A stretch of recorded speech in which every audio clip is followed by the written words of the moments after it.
Okay, welcome to the channel, viewers. I'm going to do this one straight off the cuff. Narcissistic husband signs. Waking up to the reality that you have married a narcissistic man. Let's see what Dr. Kim Sage, licensed psychologist with 322,000 subscribers, has to say about narcissistic husbands.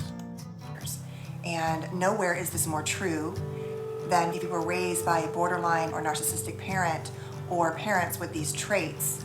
You are often more inclined to choose partners who are similar.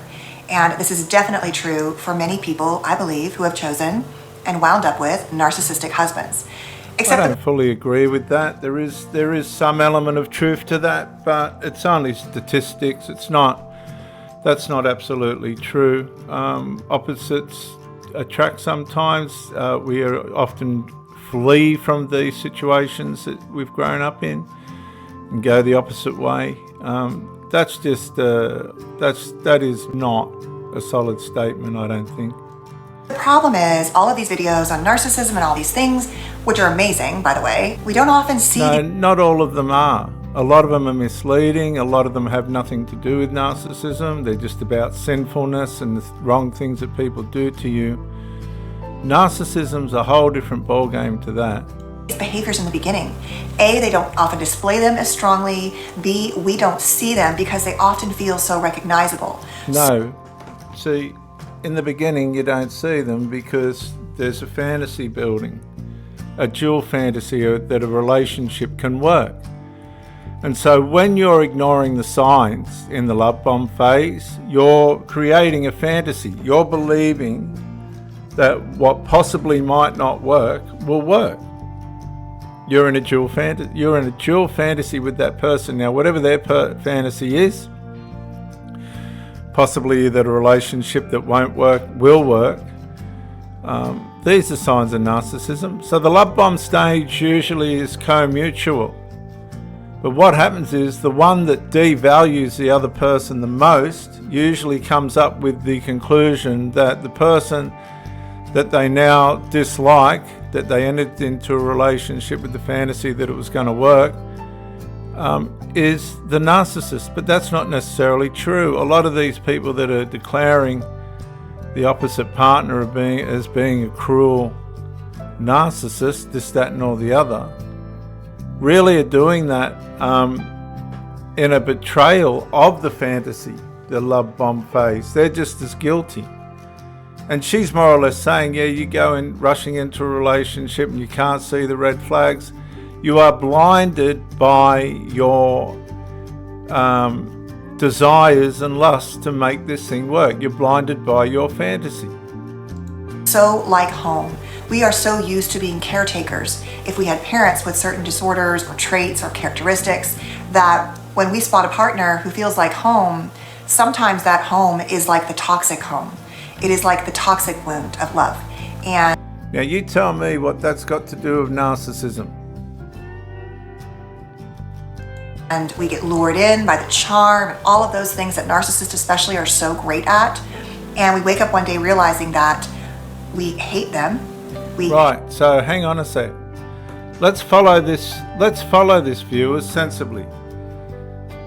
The man that coined the word narcissism tells you that there's 4 things in the journey of the way in which a narcissist works. So part of the main principle, as I mentioned before, is a dual fantasy. And that dual fantasy is usually based in the love bomb phase, where people are mirroring one another with the projection that this is going to be love for life. Right?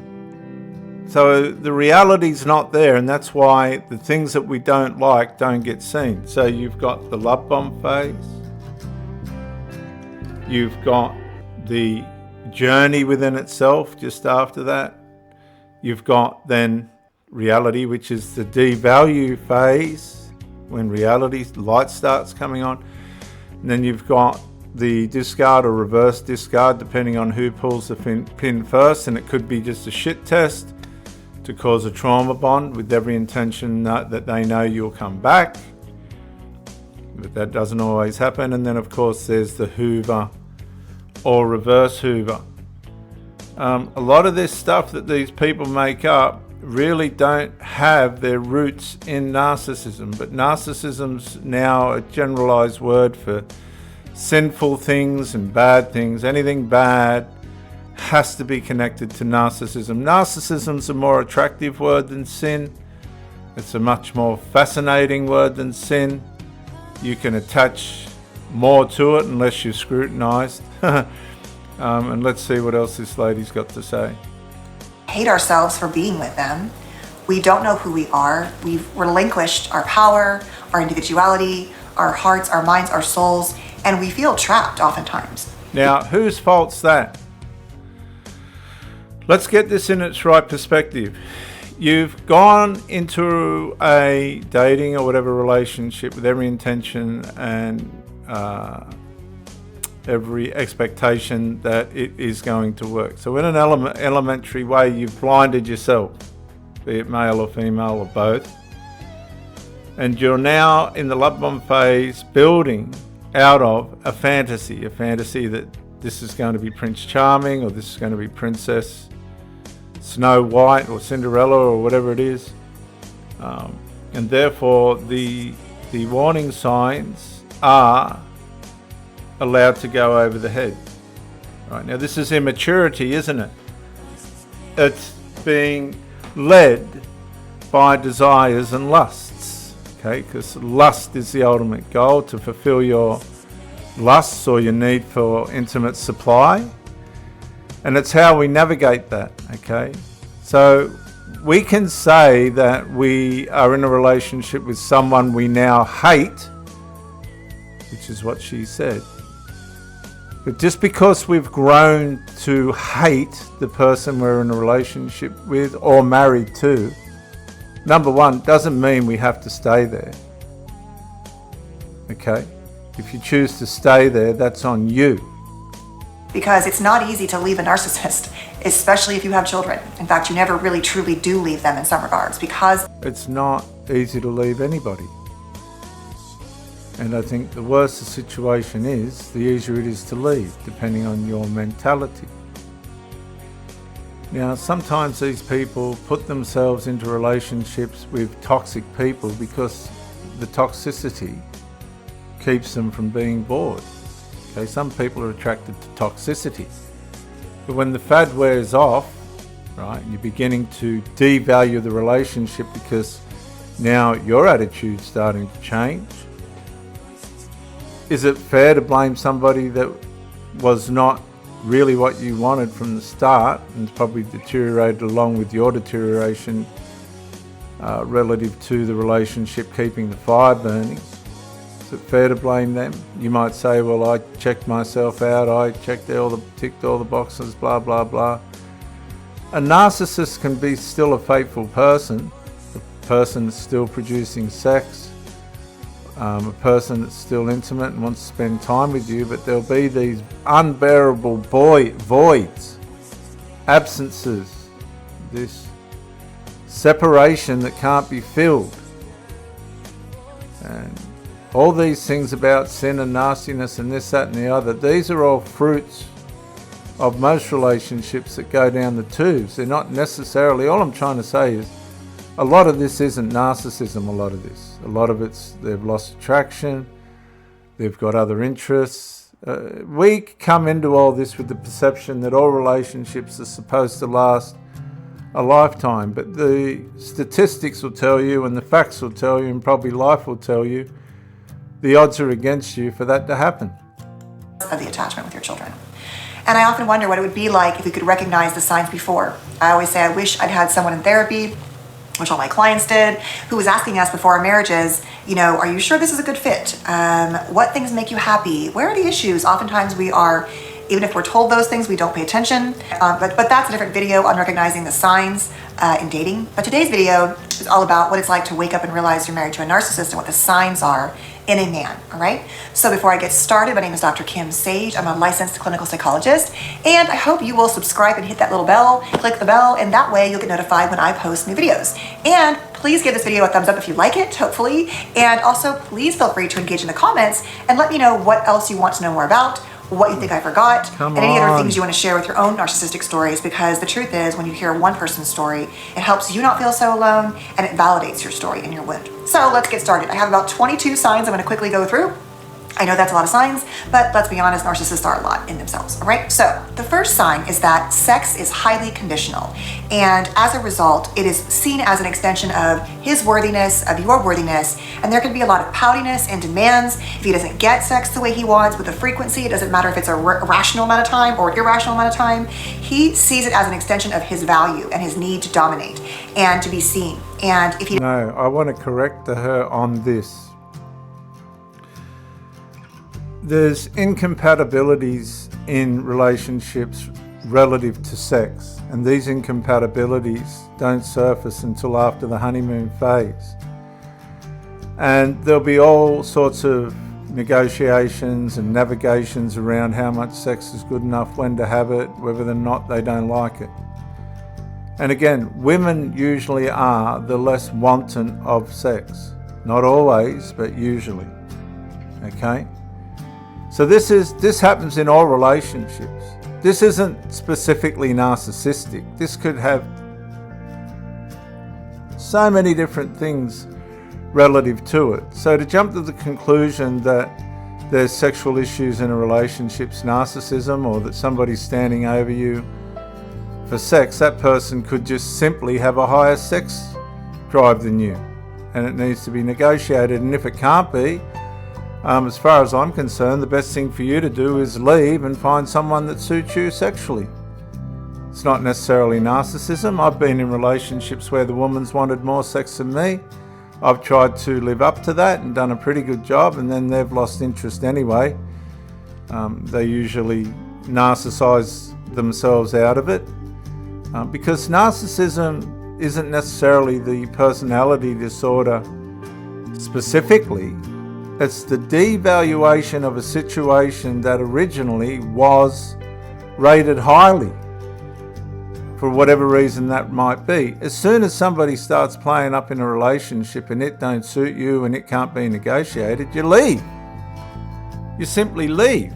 You don't stay in it, narcissizing it, complaining and whinging and carrying on, knowing that it ain't going to change. Right? Because that makes you become a narcissist yourself, because everything's devalued. I've seen these whinging women in relationships with men that move on without them later and go on to find somebody that sees them differently, and it all works out. I've experienced this myself. But to simply sit there and say that because there's incompatibilities in sexual wantedness is narcissism, to me that's misleading. That's absolutely misleading. Okay? Yeah, there are narcissists that want no sex on the one hand and a lot of sex on the other. But to say incompatibility in sexuality is narcissism or a sign of narcissism, really, what are we looking for here? Just a way of enthroning this word, this personality disorder? No. he doesn't get it, he'll often be pouty, like I said before, and irritable and angry and punishing. And many women will describe just giving in to avoid dealing with that. But no, if you so that's sulkiness, isn't it? That's immaturity. Okay. On the other hand, narcissists can be pretty understanding with all this as well. Right? So in a lot of ways, these are people that are completely in incompatible relationships. And rather than leaving, they'll devalue the whole thing and conclude that the person that they're with is a narcissist. How many times do we hear it and see it? feels very much like, I only love you when you're giving me the sex that I want. And that feels really, really bad. Well, okay, if that's you, right, and you can comment, come on, put it in the comments, viewers. If that's you, what are you in the relationship for? Honestly, if that's you and you're getting too much sex or not enough, right, and it ain't going to change, then what are you doing in the relationship? What are you trying to prove? Next. issue is that with narcissistic men, that when children arrive, they don't do a very good job of acclimating. Now, the research shows that most families, even without narcissism, really struggle. Most marriages really struggle when we have new babies because the shift becomes on the baby and the mother often, or the other partner, and there's a neglect sometimes that can be felt as opposed to like a maturing into our family is expanding and this is just how it works. I have to move myself to the back burner sometimes. Not with a narcissist. A narcissist is a direct threat to their value. And so you can see this like, don't forget about me, I'm important too, or you love that baby more than me. It's like, what? Yeah. Okay, now I've seen these situations, right? Let's just square this off a bit. Okay, on the one hand, she's right. There are selfish people that want to put themselves intimately or affectionately before the child relative to the wife, but what are we talking about? Getting our nappies changed, or you're not feeding me my bottle on time? What are we talking about here? Because I've seen mothers put the babies in between themselves and the husband in bed at night. I've seen women use the baby as a shield from the husband, right? This woman's got to be careful not to be encouraging all this as well. You'll see that there is over-attention towards the baby as a means of over-parenting. There's no balance, there's no boundaries. The baby becomes the whole world of the woman. What's the husband supposed to do? The next thing she gets a phone call, I've met somebody else, or I'm having an affair because you've neglected me. She'll just turn around and say, well, I was concentrating on the baby, but was it all in order? A lot of the time, no. I've seen children ruin marriages because the children are sleeping in the bed. That can be really difficult to deal with and very also conditional and or punishment around how dare you abandon me for the baby. I'm going to go do my own thing, be with my friends, pursue my hobbies, have an affair, like whatever they could justify. Right. And so the point is, that does happen. This is the point. It's no point her sitting here saying that never happens, because it happens a lot, right? A hell of a lot. And men leave. Men get despondent and broken and leave. Sometimes the woman has the baby and she's got what she wanted and that's it. All right? She'll drive the husband around the bend until he goes. let's just say this, if a narcissistic man is not already cheating on you, when a baby arrives and there is no longer the focus on them with intimacy, this is often a perfect time for them to start. And it gives them great justification for why they might as well take care of their own needs, because you know what, you're not doing it, so why can't I find it somewhere else? Wow, that just sounds like selfishness to me. Why is that narcissism? Can somebody explain to me why she is diagnosing a frustrated husband, selfish husband, right, that this woman probably shouldn't be married to and has now had a child to? Why is that narcissism? That's wanting your cake and eat it too. Yeah, okay.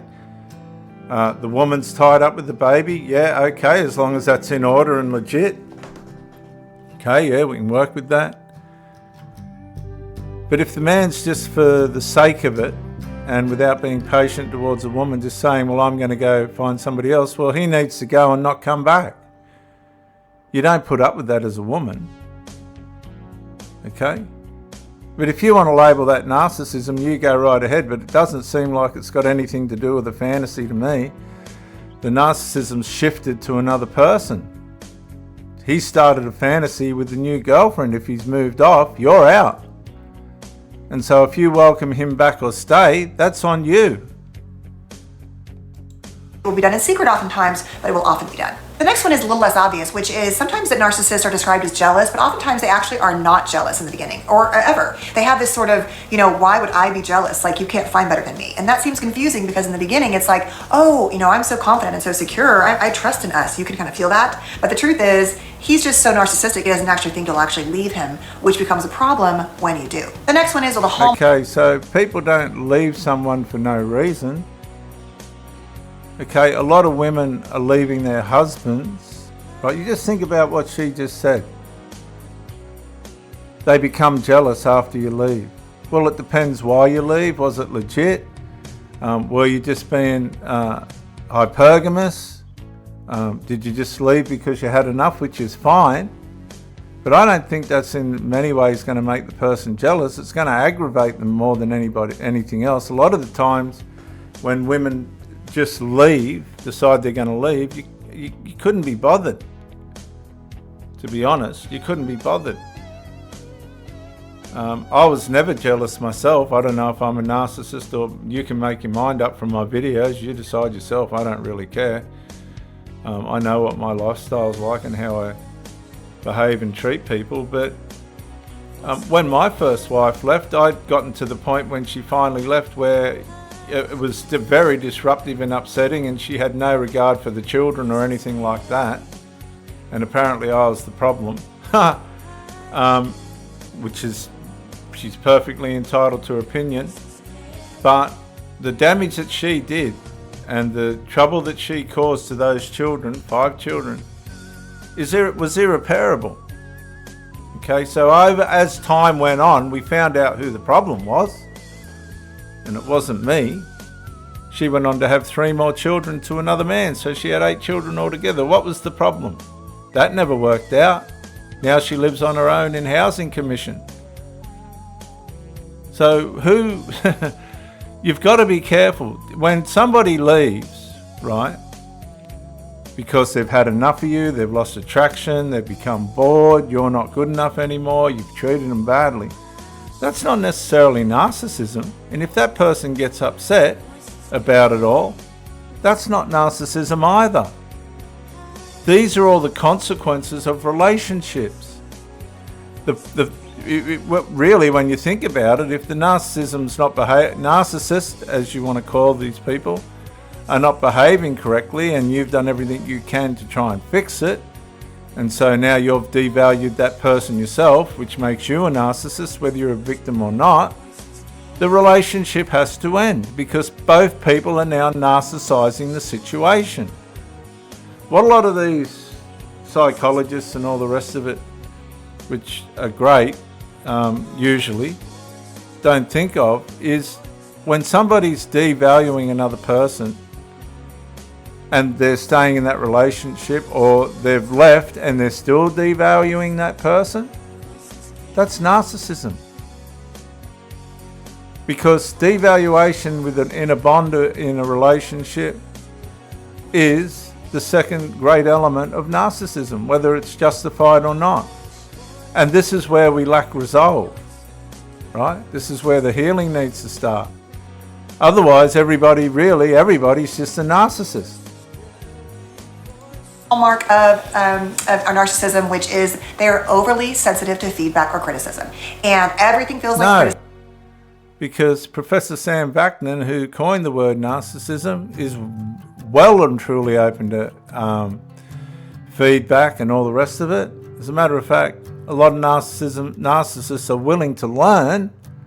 It's just a matter of what they do with that learning. Let's go one step further, because a lot of people could say that, what was that murderer's name, that real bad one, that American guy? Really bad.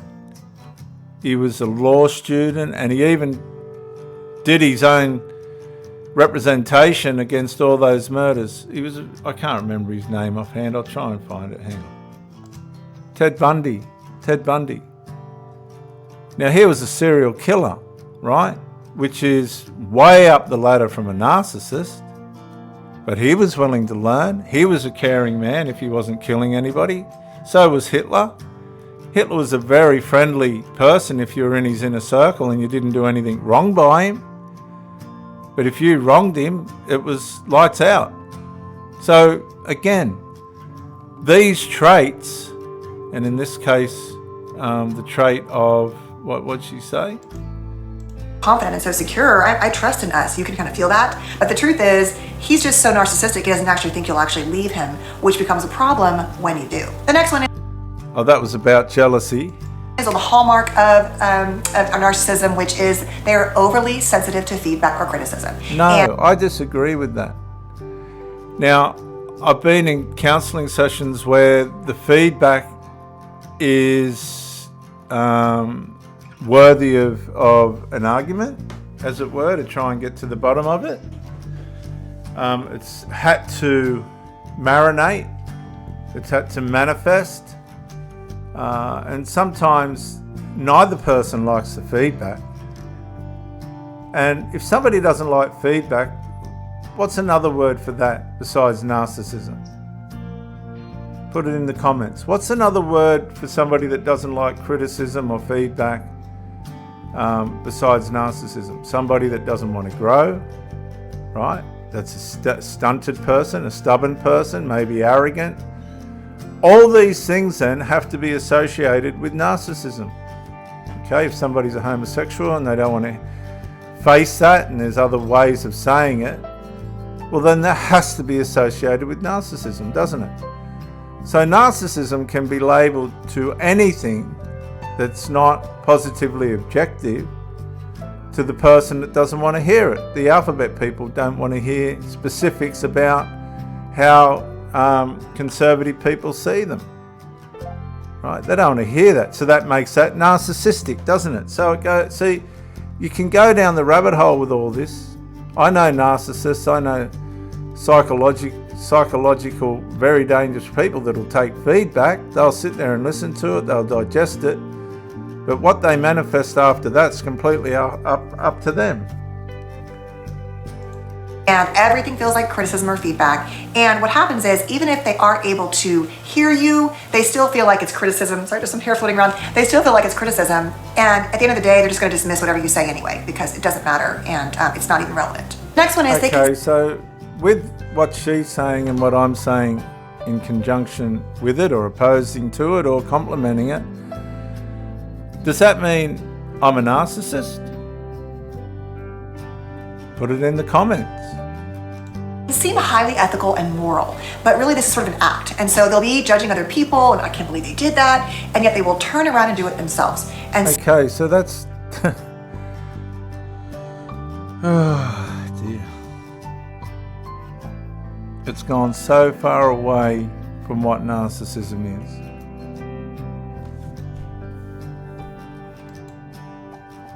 Oh my God. So there often can be this confusing nature in the beginning when you're getting lured in. Oh, they're so, stuck to their morals and all that. No, it's just not serving their purpose right now. And so they'll be flipping that when it serves them. That's part of the dual fantasy at the start. And that person will have their side of the fantasy as well. That's how a relationship begins, with the purpose and the, as I said before, expectation that this is going to turn into a lifelong love affair. But that's not necessarily so. And this is where the maturity and the relationship skills of the individuals have to be played out. Okay, just because a relationship doesn't work as well as what we would have liked it to, doesn't mean it's about narcissism.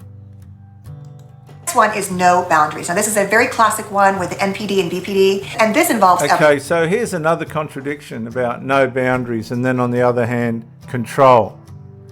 Okay, so if on the one hand, the narcissist has no boundaries, and then on the other hand, all they want to do is control, that leaves nothing. What's in between? Okay, because if you're going from control to no boundaries back to control to no boundaries, then you're dealing with an absolute what? Definitely not somebody that you want to be with. From eating off your plate, to not wearing clothes appropriately, to walking around naked, to being disrespectful in terms of what you ask them to respect in your own boundaries. It can be inappropriate touching, sexual comments, even if you're split, it doesn't matter. They have no problem disregarding your boundaries. The next sign is arrogance and entitlement. Well, that's one side of it. That's one side of it. Okay, because on the other side, they do like order. They can, want everything kept in order and kept right. Okay. It's a classic NPD sign, right? It goes with that attempt to hide that low self-esteem, which is the hallmark inside of a narcissist. But it's this very, sort of confident, charming way in the beginning. It looks like, wow, this guy is like really strong and put together. He believes in himself. He's so powerful.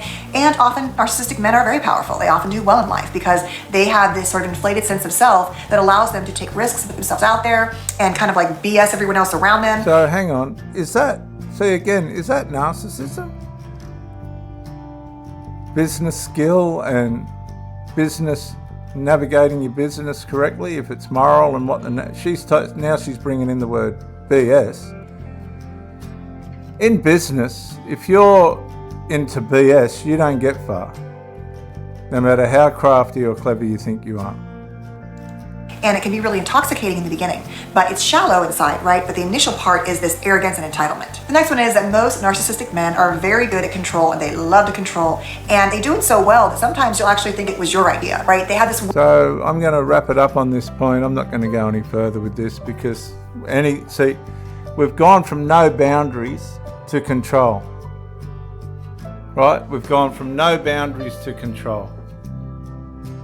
So anything to do with anything wrong or bad is going to be equated to narcissism. Oh, guys, look, I'm just going to get off here. I really, it's so far away from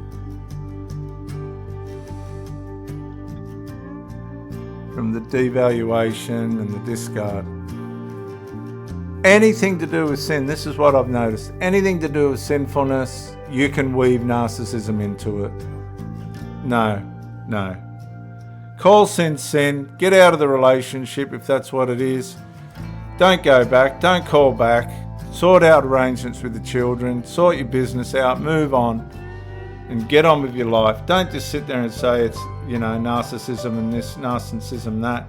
Everybody's tired of it. People are making millions out of it. Give it a miss. Just call sin sin. Move on. Don't go back. Keep well. Keep safe. Find your identity. You've lost it in your own fantasy. You're just as much guilty as what they are for being in it.